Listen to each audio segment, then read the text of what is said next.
শুনছো? বলো। রেশমার বিয়ের কথা চলছে।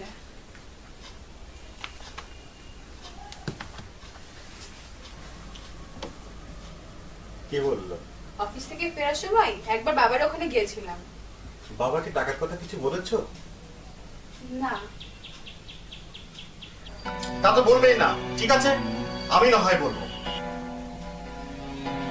না না, তুমি টাকার কথা বলতে চাই। তাহলে তুমিই বলো। বুঝতে পারছো না, রেশমার বিয়ের কথা চলছে, বিয়ের একটা খরচ আছে। খরচ? তার মানে যৌতুক দিয়ে সব টাকা শেষ করে ফেলবে নাকি? কোথায় যাচ্ছ? বাইরে যাব, কাজ আছে।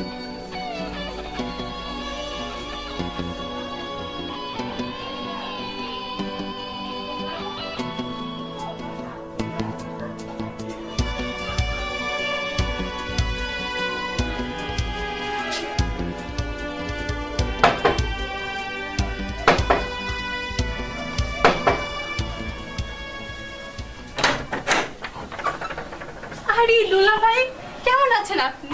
আসেন, ভিতরে আসেন। আর ভালো থাকতে দিলে কই? কেন? আমি আবার আপনার ভালো থাকায় কবে বাধা হয়ে দাঁড়ালাম? সে তো তোমার লজ্জামাখা হাসিতেই বোঝা যাচ্ছে। তাহলে কি দিন তারিখ ঠিক হয়ে গেছে? দুলা ভাই। বাবা কোথায়? বাবা তো এই ঘরে। আসসালামু আলাইকুম। ওয়ালাইকুম আসসালাম ওয়া রাহমাতুল্লাহ। ভালো আছো বাবা? ভালো আছি। শুনলাম রেশমান নাকি বিয়ে দিচ্ছেন।